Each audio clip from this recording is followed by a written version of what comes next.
നമസ്കാരം. എല്ലാ SSLC വിദ്യാർത്ഥികൾക്കും സ്കൂൾ ട്യൂട്ടർ യൂട്യൂബ് ചാനലിലേക്ക് ഹൃദ്യമായ സ്വാഗതം. അപ്പോൾ നമ്മൾ ഇന്നിവിടെ IT-യുടെ വളരെ പ്രധാനപ്പെട്ട ചില ചോദ്യങ്ങളാണ് ഇന്നിവിടെ പ്രാക്ടീസ് ചെയ്യുന്നത്. ഏറ്റവും പ്രധാനപ്പെട്ട ചില ചോദ്യങ്ങളാണ്. ഇത് സാമ്പിൾ ക്വസ്റ്റ്യൻ പേപ്പറാണ്. ഒരു പക്ഷേ ഇതേ മോഡലിലുള്ള ചോദ്യങ്ങൾ തന്നെയായിരിക്കും നിങ്ങൾക്ക് പരീക്ഷയ്ക്ക് വരിക. അപ്പോൾ ഇതൊരു കാരണവശാലും നിങ്ങൾ മിസ്സാക്കി കളയരുത്. വളരെ പ്രധാനപ്പെട്ട ചോദ്യമാണ്. ഇത് കണ്ട് വളരെ കൃത്യമായിട്ട് നിങ്ങൾ മനസ്സിലാക്കുക. ഒരുപക്ഷെ ഇതേ മോഡലിലുള്ള ക്വസ്റ്റ്യൻസ് തന്നെയായിരിക്കും പരീക്ഷയ്ക്ക് വരാൻ വേണ്ടിയുള്ള സാധ്യത. അപ്പോൾ നമുക്ക് ഈ ചോദ്യത്തിലേക്ക് തിരഞ്ഞെടുക്കാം. അതിനു മുമ്പ് മറ്റൊരു കാര്യം കൂടി എനിക്ക് പറയാനുള്ളത്, നിങ്ങൾ ഈ ചാനൽ ആദ്യമായിട്ടാണ് കാണുന്നതെങ്കിൽ തീർച്ചയായും ഒന്ന് സബ്സ്ക്രൈബ് ചെയ്ത് കാണുക. ഇതുപോലുള്ള IT ക്ലാസ്സുകൾ ഇത് ഏകദേശം 12 ചോദ്യങ്ങൾ കണ്ടുകൊണ്ട്, അപ്പോൾ ഇത് നമ്മൾ ഈ സാമ്പിൾ ക്വസ്റ്റ്യൻ പേപ്പർ നമ്മൾ മൊത്തമായിട്ട് ഈ ചാനൽ അപ്ലോഡ് ചെയ്യുന്നതായിരിക്കും. വരും ദിവസങ്ങളിൽ നമ്മൾ അപ്ലോഡ് ചെയ്യുന്നതായിരിക്കും. അപ്പോൾ ആദ്യമായിട്ട് കാണുന്നവരുണ്ടെങ്കിൽ ഒന്ന് സബ്സ്ക്രൈബ് ചെയ്ത് കാണുക. അതോടൊപ്പം തന്നെ വളരെ പ്രധാനപ്പെട്ട ഒരു കാര്യം പറയാനുള്ളത്, ഈ IT-യുടെ നോട്ടിനും അതോടൊപ്പം തന്നെ നിങ്ങൾക്ക് വേണ്ട എല്ലാ സബ്ജക്റ്റിൻ്റെ നോട്ടും എല്ലാ കാര്യങ്ങളും അടങ്ങിയ ഒരു വാട്സപ്പ് ഗ്രൂപ്പ് നമ്മൾ സ്റ്റാർട്ട് ചെയ്തിട്ടുണ്ട്. അതായത് ഓരോ ദിവസവും പഠിക്കേണ്ട ടൈം ടേബിൾ ഉൾപ്പെടെ നമ്മൾ ആ വാട്സപ്പ് ഗ്രൂപ്പിൽ നൽകുന്നുണ്ട്. അതിൻ്റെ ലിങ്ക് ഞാൻ ഡിസ്ക്രിപ്ഷൻ ബോക്സിൽ കൊടുക്കാം. വളരെ ഉപകാരപ്രദമായ ഒരു വാട്സപ്പ് ഗ്രൂപ്പാണ് SSLC വിദ്യാർത്ഥികളെ സംബന്ധിച്ചിടത്തോളം. എല്ലാ കാര്യങ്ങളും വാട്സപ്പ് ഗ്രൂപ്പിലുണ്ടാവും. റിവിഷൻ നോട്ട്സ് ഉണ്ടാവും. അതോടൊപ്പം തന്നെ നിങ്ങൾക്ക് വേണ്ട എല്ലാ കാര്യങ്ങളും, പരീക്ഷയ്ക്ക് വേണ്ട ടൈം ടേബിൾ ഉൾപ്പെടെ ഇന്ന് ഏത് വിഷയം പഠിക്കണം, അല്ലെങ്കിൽ നാളെ ഏത് വിഷയം പഠിക്കണം, നാളെ ഏത് വിഷയം പഠിച്ച് കംപ്ലീറ്റ് ചെയ്യണം എന്നുള്ള എല്ലാ കാര്യങ്ങളും ആ ഗ്രൂപ്പിനകത്തുണ്ടാകും. അപ്പോൾ എല്ലാവരും ആ ഗ്രൂപ്പിൽ ജോയിൻ ചെയ്യുക. ലിങ്ക് ഡിസ്ക്രിപ്ഷൻ ബോക്സിലുണ്ട്. അപ്പോൾ നേരെ നമുക്ക് ഈ ചോദ്യത്തിലേക്ക് നടക്കാം. ഈ ചോദ്യം ഞാൻ ഇംഗ്ലീഷിലും മലയാളത്തിലും പറഞ്ഞു തരുന്നുണ്ട്. ആരും വിഷമിക്കേണ്ട ആവശ്യമില്ല. അതോടൊപ്പം തന്നെ എന്തെങ്കിലും സംശയം ഉണ്ടെങ്കിൽ കമൻറ്റിൽ ചോദിക്കാൻ കൂടി പ്രത്യേകം ശ്രദ്ധിക്കുക. അപ്പോൾ നേരെ നമുക്ക് ഈ ചോദ്യത്തിലേക്ക് തന്നെ നടക്കാം. Prepare an image of an entrance arc in InkScape software as shown in the model. Save this image in SVG format in the folder exam10 in home with your register number _ question number as the file name. ഇനി മലയാളത്തിലെ ചോദ്യത്തിലേക്ക് കടക്കുകയാണെങ്കിൽ, മാതൃകയിലുള്ളതുപോലെ ഒരു പ്രവേശന കവാടത്തിൻ്റെ ചിത്രം Inkscape സോഫ്റ്റ്വെയറിൽ തയ്യാറാക്കുക. ഈ ചിത്രം നിങ്ങളുടെ രജിസ്റ്റർ നമ്പർ _ ചോദ്യ നമ്പർ എന്ന പേരിൽ ഹോമിലെ exam10 ഫോൾഡറിൽ SVG ഫയലായി സേവ് ചെയ്യാം. SVG ഫയലായിട്ട് സേവ് ചെയ്യാനാണ് പറഞ്ഞിരിക്കുന്നത്. അതോടൊപ്പം തന്നെ മറ്റൊരു വളരെ പ്രധാനപ്പെട്ട കാര്യം എന്ന് പറയുന്നത് ഇങ്ക്സ്കേപ്പ് സോഫ്റ്റ്വെയർ നമ്മൾ തയ്യാറാക്കേണ്ടതാണ് എന്ന് ക്വസ്റ്റ്യനിൽ തന്നെ പറഞ്ഞിട്ടുണ്ട്. അതോടൊപ്പം തന്നെ ഇവിടെ നമുക്ക് കാണാൻ പറ്റും എന്തൊക്കെയുണ്ട്. ഒരു ചോദ്യം കിട്ടുമ്പോൾ ഇതുപോലൊരു പിക്ചർ വരുമ്പോൾ നമ്മൾ പ്രത്യേകം ശ്രദ്ധിക്കേണ്ട ഒരു കാര്യം എന്ന് പറഞ്ഞു കഴിഞ്ഞാൽ, ആ പിക്ചറിൽ എന്തൊക്കെ കാര്യങ്ങളാണ് കൊടുത്തിട്ടുള്ളതെന്ന് വളരെ സൂക്ഷ്മമായിട്ട് നിരീക്ഷിച്ച് നമ്മൾ മനസ്സിലാക്കുക എന്നുള്ളതാണ്. ഇപ്പം നിങ്ങൾക്ക് ഇവിടെ കാണാൻ പറ്റും 2 സർക്കിളുണ്ട്. First circle, second circle. അതോടൊപ്പം തന്നെ ഒരു ടെക്സ്റ്റ് ഉണ്ട് അല്ലേ, ശാസ്ത്രോത്സവം എഴുതിയ ഒരു ടെക്സ്റ്റും ഉണ്ട്. അപ്പോൾ ഈ സർക്കിളിൽ നമുക്ക് കാണാൻ പറ്റും അതിൻ്റെ ഈ സർക്കിളിൽ, അതായത് ഞാൻ മൗസിൽ കാണിക്കാം, ഈ സർക്കിളിൽ നമുക്ക് ഇവിടെ കാണാൻ പറ്റും ഇവിടെ ഒരു ഗ്രേഡിയൻ്റ് കൂടിയുണ്ട്. ഇത് പലരും മിസ്സാക്കുന്ന ഒരു കാര്യമാണ്. ഇതിനകത്ത് ഗ്രേഡിയൻ്റ് കൊടുക്കാതെ ഇട്ടിട്ട് പോരും. അതായത് ചുമ്മാ ഒരു സർക്കിൾ വരച്ച് വെച്ച് സേവ് ചെയ്ത് ഇറങ്ങിപ്പോരും. അപ്പം അങ്ങനെ ചെയ്യരുത്. ഇവിടെ ഒരു ഗ്രേഡിയൻ്റ് കൂടി നൽകുക. ഓക്കെ, അതുകൂടി ഞാൻ ഇന്ന് വീഡിയോയിൽ പറയുന്നുണ്ട്. വളരെ വ്യക്തമായിട്ട് എല്ലാ കാര്യങ്ങളും ഞാൻ ഈ വീഡിയോയിൽ പറയും കേട്ടോ. അപ്പോൾ നമുക്ക് ആദ്യം തന്നെ ഇങ്ക്സ്കേപ്പ് സോഫ്റ്റ്വെയർ ഓപ്പൺ ചെയ്യാം. ഓക്കെ, അപ്പോൾ ഞാനിവിടെ ഇങ്ക്സ്കേപ്പ് സോഫ്റ്റ്വെയർ ഓപ്പൺ ചെയ്തിട്ടുണ്ട്. അതിനുശേഷം നമ്മൾ ഈ പേജ് ബോർഡർ നമുക്ക് കളയണം അല്ലേ. ഈ കാണുന്ന ഈ പേജ് ബോർഡർ നമുക്ക് ആവശ്യമില്ല, നമുക്ക് ഒഴിവാക്കാം. ഫയലിൽ ഡോക്യുമെൻ്റ് പ്രോപ്പർട്ടീസിൽ ഷോ പേജ് ബോർഡർ എന്നുള്ളത് ഓഫ് ചെയ്യാം. അപ്പോൾ എന്താകും, ആ പേജ് ബോർഡർ ഇവിടുന്ന് പോയിട്ടുണ്ടാവും. അപ്പോൾ ഇനി നമുക്ക് വരച്ചു തുടങ്ങാം. ഞാൻ ഇനി ഒന്നുകൂടി പറഞ്ഞുതരാം. ഫയലിൽ ഡോക്യുമെൻ്റ് പ്രോപ്പർട്ടീസിൽ ഷോ പേജ് ബോർഡർ എന്നുള്ളത് അണ്ടിക്കുക. അതിനുശേഷം നമുക്ക് വളരെ പ്രധാനപ്പെട്ട ഒരു ആവശ്യം എന്ന് പറഞ്ഞു കഴിഞ്ഞാൽ, നമുക്കിവിടെ ഒരു സർക്കിൾ വരയ്ക്കുക എന്നുള്ളതാണ് വളരെ പ്രധാനപ്പെട്ടത്. നമുക്കിനി അടുത്തതായിട്ട് ചെയ്യേണ്ടത് ഒരു സർക്കിൾ ഇതേ കണക്കിന് വരയ്ക്കുക എന്നുള്ളതാണ്. ഒരിക്കലും ഫുൾ സർക്കിൾ വരയ്ക്കരുത്, ഹാഫ് സർക്കിളാണ് ഇവിടെ ഉപയോഗിക്കുന്നത്. നമുക്കിവിടെ കാണാൻ പറ്റും ഇതൊരു ഹാഫ് സർക്കിളാണ്, ഫുൾ സർക്കിൾ അല്ല എന്ന് മനസ്സിലാക്കുക. അപ്പോൾ നമുക്ക് എന്ത് ചെയ്യണം, ഹാഫ് സർക്കിൾ വേണം വരയ്ക്കാൻ. അതിനായിട്ട് നമ്മൾ എന്താ ചെയ്യാൻ പോകുന്നത്, സർക്കിൾ ടൂളിൽ പോവുക.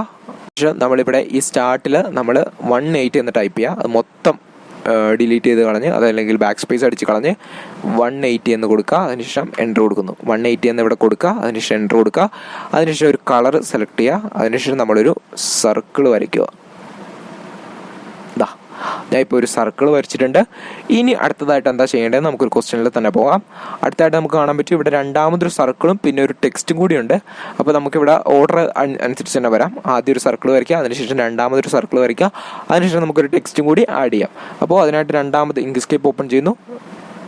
അതിനുശേഷം നമ്മൾ രണ്ടാമതൊരു സർക്കിൾ കൂടി വരയ്ക്കുന്നു. ഈ രണ്ടാമതൊരു സർക്കിൾ വരയ്ക്കുമ്പോൾ സെയിം കളർ തന്നെ കൊടുക്കരുത്. നമുക്ക് ഈ സ്ക്രീനിൽ കാണുന്ന, നമുക്ക് ഈ ക്വസ്റ്റ്യനിൽ തന്ന ആ കളർ തന്നെ കൊടുക്കാൻ വേണ്ടി ശ്രദ്ധിക്കുക. ക്വസ്റ്റ്യനിൽ തന്ന കളർ ഞാനിപ്പോൾ ഇവിടെ കൊടുക്കുകയാണ്. ഓക്കെ, ഇതാണ് ഇപ്പോൾ ക്വസ്റ്റ്യനിൽ തന്നിരിക്കുന്ന കളറ്. അപ്പോൾ ഞാൻ എന്ത് ചെയ്യാണ്, ഈ സർക്കിളിനെ ഞാൻ ഈ സർക്കിളിൻ്റെ ഉള്ളിലേക്ക് കൊണ്ടുവരികയാണ്. ഓക്കെ, ഇപ്പം ഞാൻ ഒരുവിധം ഒരു 50% കാര്യങ്ങൾ ഇവിടെ കംപ്ലീറ്റ് ചെയ്തിട്ടുണ്ട്. ഇനി നമുക്ക് അടുത്തതായിട്ട് ചെയ്യാനുള്ള ഒരു ടെക്സ്റ്റ് കൂടി കൊണ്ടുവരിക എന്നതാണ്. അതിനുശേഷം നമ്മൾ ഇവിടെ ടെക്സ്റ്റ് ടൂളിൽ പോവുകയാണ്. ഇതാണ് ടെക്സ്റ്റ് ടൂള്. ടെക്സ്റ്റ് ടൂളിൽ ക്ലിക്ക് ചെയ്യുക.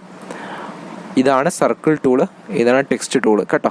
അപ്പോൾ ഈ ടെക്സ്റ്റ് ടൂളിൽ നമ്മൾ ഈ ടെക്സ്റ്റിൻ്റെ സൈസ് ഒന്ന് വലുതായി കൊടുക്കണം അല്ലേ. ഇതിപ്പോൾ 79 നിൽക്കുന്നത്. അപ്പോൾ ഞാൻ ഇതൊന്ന് ബാക്ക് സ്പേസ് അടിച്ച് കളഞ്ഞ് ഇത് മൊത്തം ഞാൻ കളയാണ്ടോ, ഇത് മൊത്തം ഡിലീറ്റ് ചെയ്ത് കളഞ്ഞു നിങ്ങൾ കേട്ടോ.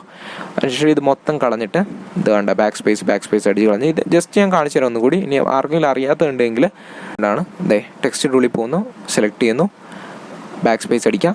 അതിനുശേഷം ഇവിടെ 80 എന്ന് ടൈപ്പ് ചെയ്യുക. അതിനുശേഷം ഇവിടെ വരിക, നമുക്കിവിടെ ശാസ്ത്രോത്സവം എന്ന്, സ്പെല്ലിങ് തെറ്റാതെ തന്നെ ശാസ്ത്രോത്സവം എന്ന് അടിക്കാം. ശാസ്ത്രോത്സവം.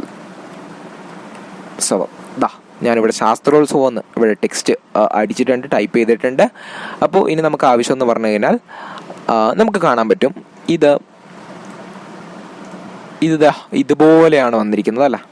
ജസ്റ്റ് എന്താ പറയുക 180 സർക്കിളിൻ്റെ ഉള്ളിലായിട്ട് തന്നെയാണ് വന്നിരിക്കുന്നത്. പക്ഷെ നമ്മളിവിടെ ടൈപ്പ് ചെയ്തപ്പോൾ നേരെയാണ് വന്നിരിക്കുന്നത്. അപ്പോൾ നമുക്ക് എന്ത് ചെയ്യണം, ഈ സർക്കിളിൻ്റെ ഇതിലേക്ക് ഇങ്ങനെ നമുക്കൊരു ഈ ഷേപ്പിൽ, നമുക്ക് ഒരു റൗണ്ട് ഷേപ്പിൽ നമുക്ക് ഈ ടെക്സ്റ്റിനെ കൊണ്ടുവരണം അല്ലേ. അപ്പോൾ അതിനായിട്ട് നമ്മൾ ചെയ്യുന്നതെന്ന് പറഞ്ഞു കഴിഞ്ഞാൽ ഇത് രണ്ടും നമ്മൾ സെലക്ട് ചെയ്യുക. അതായത് നേരെ നമ്മൾ എന്ത് ചെയ്യുക, സെലക്ഷൻ ടൂളിൽ പോവുക.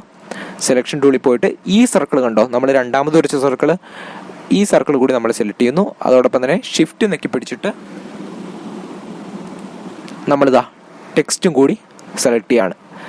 പ്രത്യേകം ശ്രദ്ധിക്കേണ്ട, ഒരിക്കൽ കൂടി പറയുകയാണ്, കൺഫ്യൂഷൻ വരാൻ ചാൻസ് ഉള്ളൊരു മേഖലയാണ്, അതുകൊണ്ട് പറയുകയാണ്. ആദ്യം ഈ സർക്കിൾ സെലക്ട് ചെയ്യുന്നു, അതിനുശേഷം ഷിഫ്റ്റ് നെക്കി പിടിച്ചിട്ട് ഈ ടെക്സ്റ്റ് കൂടി സെലക്ട് ചെയ്യുന്നു. ഓക്കെ, ടെക്സ്റ്റിലും കൂടി ഷിഫ്റ്റ് നെക്കി പിടിച്ചിട്ട് ഈ ടെക്സ്റ്റിലും കൂടി ക്ലിക്ക് ചെയ്യുന്നു. ഓക്കെ, അതിനുശേഷം നമ്മൾ ചെയ്യേണ്ടത് ടെക്സ്റ്റിൽ പുട്ട് ഓൺ പാത്ത്. എന്താണ് ടെക്സ്റ്റിൽ പുട്ട് ഓൺ പാത്ത് എന്നുള്ളത് ക്ലിക്ക് ചെയ്യുന്നു. ടെക്സ്റ്റിൽ പുട്ട് ഓൺ പാത്ത് ക്ലിക്ക് ചെയ്യുമ്പോൾ നിങ്ങൾക്ക് കാണാൻ പറ്റും അത് ഒരു സൈഡിലായിട്ട്, ഈ അറ്റത്തായിട്ടാണ് വന്നിരിക്കുന്നത്. എങ്കിൽ പോലും അത് ഈ സർക്കിളിൻ്റെ മുകളിലായിട്ട് തന്നെ വന്നിട്ടുണ്ട്. അപ്പോൾ നമുക്കിനി ഇത് എന്ത് ചെയ്യണം, ഈ സെൻറ്ററിലേക്ക് നമുക്കിതിനെ കൊണ്ടുവരണം അല്ലേ.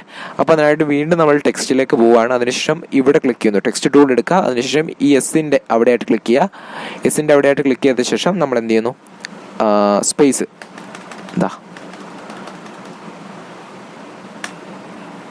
ഇതുപോലെ നമ്മൾ ചെയ്ത് വെക്കുകയാണ്. ഓക്കെ, എന്നിട്ട് നമുക്കിതിന് കളർ മാറ്റണം. കളർ മാറ്റാൻ വേണ്ടി നേരെ നമ്മൾ ഈ ടെക്സ്റ്റ് ടൂൾ തന്നെ ഉപയോഗിച്ച് നമ്മൾ ഇതെല്ലാം സെലക്ട് ചെയ്യാണ്, ഡ്രാഗ് ചെയ്ത് സെലക്ട് ചെയ്യാണ്. അതിനുശേഷം നമ്മൾ ഇതിൻ്റെ കളർ മാറ്റാൻ വേണ്ടി ഒബ്ജക്റ്റിൽ ഫിൽ ആൻഡ് സ്ട്രോക്ക് എടുക്കുക. അല്ലെങ്കിൽ ഫിൽ ആൻഡ് സ്ട്രോക്ക് നമുക്ക് ആവശ്യമുണ്ട്, അത് ഞാൻ ഇപ്പോഴേ ഓപ്പൺ ആക്കി ഇട്ടതാണ്. അല്ലെങ്കിൽ ഇവിടെ കാണാം ഈ കളർ, ഈ മെനുവിൽ, ഈ താഴത്തെ മെനുവിലായിട്ട് നിങ്ങൾക്ക് കാണാൻ പറ്റും കളർ സെലക്ട് ചെയ്യാനുള്ളത്. ഇവിടെ ഞാനിപ്പോൾ ഒരു വൈറ്റ് കളർ സെലക്ട് ചെയ്യാണ്. അതിനുശേഷം ഇവിടെ നോർമൽ എന്നുള്ളതിൽ ബോൾഡ് ആക്കി കൊടുക്കുകയാണ്. നമുക്ക് ചിത്രത്തിൽ തന്നിട്ടുള്ളൊരു ബോൾഡ് ഇമേജ് ആണല്ലോ, അപ്പോൾ അതുകൊണ്ട് നമ്മൾ എന്ത് ചെയ്യാണ്, ബോൾഡ് കൊടുക്കുകയാണ്. ഓക്കെ, അപ്പോൾ നമുക്ക് പകുതി പണി ഒഴിവായി കിട്ടി. പകുതി പണി തീർന്നു നമ്മുടെ. ഇനി വളരെ കുറച്ചുകൂടി കാര്യങ്ങൾ നമുക്ക് ചെയ്യാനുള്ളൂ. ഇനി നമ്മൾ ചെയ്യേണ്ടത്, ഞാൻ നേരത്തെ പറഞ്ഞ പോലെ തന്നെ ഒബ്ജക്റ്റിൽ ഫിൽ ആൻഡ് സ്ട്രോക്ക് ഓപ്പൺ ചെയ്യുക. അതിനുശേഷം ഈ സർക്കിൾ കണ്ടോ, ഈ രണ്ടാമത് വരച്ച സർക്കിൾ, ഈ സർക്കിളിൽ നമ്മൾ ക്ലിക്ക് ചെയ്യുന്നു. ഈ സർക്കിൾ മാത്രം നമ്മൾ ക്ലിക്ക് ചെയ്യുന്നു. സെലക്ഷൻ ടൂൾ ഉപയോഗിച്ച് ഈ സർക്കിൾ മാത്രം നമ്മൾ ക്ലിക്ക് ചെയ്യുന്നു. അതിനുശേഷം ഇവിടുത്തെ ഫില്ല് നമ്മൾ ഒഴിവാക്കുകയാണ്. ഈ സർക്കിളിൻ്റെ ഫില്ല് നമ്മൾ ഒഴിവാക്കുകയാണ്. ഫില്ല് ഒഴിവാക്കാൻ വേണ്ടി ഇവിടുത്തെ ഇൻഡുവിൽ ക്ലിക്ക് ചെയ്താൽ മതി, അതിൻ്റെ ഫില്ല് പോയി കിട്ടി. ഇനി നമ്മൾ വീണ്ടും മൂന്നാമതൊരു സർക്കിൾ കൂടി വരയ്ക്കുകയാണ്. സർക്കിൾ ടൂൾ ഉപയോഗിച്ച് മൂന്നാമതൊരു സർക്കിൾ കൂടി വരയ്ക്കുമ്പോൾ സർക്കിൾ വരില്ല, നിങ്ങൾക്ക് കാണാൻ പറ്റില്ല, കാരണം നമ്മളൊരു കളറും അവിടെ സെലക്ട് ചെയ്തിട്ടില്ല. അപ്പോൾ നമ്മളൊരു കളർ സെലക്ട് ചെയ്യുന്നു. അതിനുശേഷം വേണം നമ്മളൊരു സർക്കിൾ വരയ്ക്കാൻ. മനസ്സിലായോ? ഓക്കെ, നമ്മൾ ആ സർക്കിൾ കൂടി വരച്ചിട്ടുണ്ട്. ഇനി അതിനെ നമുക്ക് എന്ത് ചെയ്യാം, ഇതിലേക്ക്, ഈ സർക്കിളിൻ്റെ ഉള്ളിലേക്ക് നമ്മൾ നേരത്തെ ചെയ്തപോലെ തന്നെ ഈ സർക്കിളിൻ്റെ ഉള്ളിലേക്ക് കൊണ്ടുവരികയാണ്. സർക്കിളിൻ്റെ ഉള്ളിലേക്ക് കൊണ്ടുവരുമ്പോൾ നിങ്ങൾ ഇതിൻ്റെ കളർ ചേഞ്ച് ചെയ്യാൻ മറക്കരുത്. ഓക്കെ, കുറച്ച് വലുതായി കൊടുക്കാം. ഓക്കെ, ഇതുപോലെ നമ്മൾ ചെയ്തിട്ടുണ്ട്. ഇനിയിപ്പോൾ നമുക്ക് ചെയ്യേണ്ട മറ്റൊരു കാര്യം എന്ന് പറഞ്ഞു കഴിഞ്ഞാൽ, എന്താണ് നമുക്ക് ഗ്രേഡിയൻ്റ് കൊടുക്കണം. നമ്മൾ ക്വസ്റ്റ്യനിലേക്ക് പോവാണ്. ഇതാ ഇവിടെ ഒരു ഗ്രേഡിയൻ്റ് ഉണ്ടല്ലേ, നമുക്കിവിടെ ഒരു വൈറ്റ് ഒക്കെ വന്നിട്ടുണ്ട്.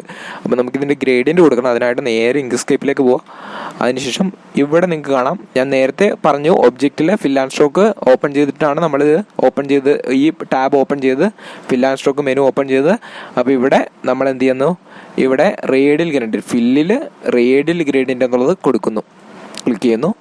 അപ്പോൾ നമുക്ക് കാണാം ദാ ഇതുപോലെ വന്നിട്ടുള്ളത് അല്ലേ. നമുക്കപ്പോൾ റേഡിയൽ ഗ്രേഡിയൻ്റ് കൊടുക്കാൻ വേണ്ടി ഇതുപോലെയാണ് വന്നിട്ടുള്ളത്. റേഡിയൽ ഗ്രേഡിയൻ്റ് കൊടുക്കുമ്പോൾ നമുക്ക് ഇതുപോലൊരു ചിത്രമാണ് വരുന്നത്. അപ്പോൾ നമ്മൾ എന്ത് ചെയ്യുന്നു, ഈ ഒരു ടൂൾ ഉപയോഗിക്കുന്നു, എഡിറ്റ് പാത്ത് ബൈ നോഡ് എന്ന് പറയുന്ന ടൂൾ ഉപയോഗിക്കുന്നു.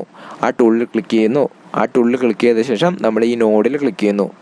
ഈ അറ്റത്തെ നോഡിൽ ക്ലിക്ക് ചെയ്ത ശേഷം നമ്മൾ എന്ത് ചെയ്യുന്നു, ഈ കളർ കൊടുക്കുന്നു. അതിനുശേഷം ഇവിടെ ക്ലിക്ക് ചെയ്യുന്നു, ഇതാ ഈ കളർ തന്നെ കൊടുക്കുന്നു. അതിനുശേഷം ഈ നടുക്ക് ക്ലിക്ക് ചെയ്ത ശേഷം വൈറ്റ് കളർ നമ്മൾ കൊടുക്കുകയാണ്. ഇതാ ഇപ്പോൾ ഒരു വൈറ്റ് കളർ വന്നിട്ടുണ്ട്. അതിനുശേഷം ഈ നോഡ് നമ്മൾ താഴത്തേക്ക് ഡ്രാഗ് ചെയ്യാണ്. അതിനുശേഷം ഈ നോഡ് നമ്മൾ എന്ത് ചെയ്യുന്നു, ഇതാ ഇതുപോലെ വെക്കാണ്. ഇപ്പോൾ ഏകദേശം നമ്മൾ ആ ഒരു ഇത് ചെയ്തെടുത്തിട്ടുണ്ട്. നിങ്ങൾക്ക് വേണമെങ്കിൽ ഇതിൻ്റെ സൈസൊക്കെ ഒന്ന് വലുതായി കൊടുക്കാം കേട്ടോ, ടെക്സ്റ്റിൻ്റെ സൈസൊക്കെ ഒന്ന് വലുതായി കൊടുക്കാം. എന്നാലും ഇത് മതിയെങ്കിൽ ഇത് മതി, ഓക്കെയാണ്. വളരെ സിമ്പിളായിട്ടാണ് ചെയ്ത് കാണിച്ചു തരുന്നത്. ഓക്കെ, അപ്പോൾ നമ്മൾ ഈ പ്രവർത്തനം ഇവിടെ ചെയ്ത് കഴിഞ്ഞിട്ടുണ്ടെങ്കിൽ നമുക്ക് എന്ത് ചെയ്യണം, ഒന്ന് ഗ്രൂപ്പ് ചെയ്യണം അല്ലേ. ഗ്രൂപ്പ് ചെയ്യാൻ വേണ്ടിയിട്ട് ഇതെല്ലാം ഡ്രാഗ് ചെയ്ത് സെലക്ട് ചെയ്യുക. സെലക്ഷൻ ടൂൾ ഉപയോഗിച്ച് ഡ്രാഗ് ചെയ്ത് സെലക്ട് ചെയ്യുക. അതിനുശേഷം നമുക്ക് ഒബ്ജക്റ്റിലെ ഗ്രൂപ്പ് എന്നുള്ള ഉപയോഗിക്കാം. അപ്പോൾ ഇതാ ഒറ്റ ഗ്രൂപ്പായിട്ട് വന്നിട്ടുണ്ട്, ഒറ്റ ഇതായിട്ട് വന്നിട്ടുണ്ട്. അതിനുശേഷം നമുക്കൊന്ന് സേവ് ചെയ്യണം. ഫയലിൽ സേവ് ആസ് കൊടുക്കുക. സേവ് ആസിൽ എക്സാം 10 പോവുക. എക്സാം 10 നമ്മളിത് നിങ്ങളുടെ രജിസ്റ്റർ നമ്പർ എന്താണോ _ ചോദ്യ നമ്പർ, ഈ ചോദ്യ നമ്പർ 1 ആണ്. അതിനുശേഷം നമ്മൾ എന്ത് ചെയ്യുന്നു, SVG ആണെന്ന് നോക്കുക. SVG ആയിട്ട് നമ്മളിത് സേവ് ചെയ്യുക. ഹോമിൽ എക്സാം 10 നമ്മളിത് സേവ് ചെയ്യുന്നു. ഓക്കെ, നമ്മളപ്പോൾ അവിടെ സേവ് ചെയ്തിട്ടുണ്ട്. അപ്പോൾ ഈ ചോദ്യം കംപ്ലീറ്റ് ആയിട്ടുണ്ട്. ഇനി അടുത്ത ചോദ്യവുമായിട്ട് അങ്ങനെ ടോട്ടൽ 12, അപ്പോൾ ആ ചോദ്യം കംപ്ലീറ്റ് ആയിട്ടുണ്ട്. അങ്ങനെ ടോട്ടൽ 12 ചോദ്യം ഉണ്ട്. അപ്പോൾ നമ്മൾ ഈ ചോദ്യങ്ങളെല്ലാം നമ്മൾ വരും ദിവസങ്ങളിൽ ചെയ്യുന്നതായിരിക്കും. ഈ ചാനൽ സബ്സ്ക്രൈബ് ചെയ്ത് കാണാൻ കൂടി പ്രത്യേകം ശ്രദ്ധിക്കുക. വീണ്ടും കാണാം. അതുവരേക്കും ബൈ.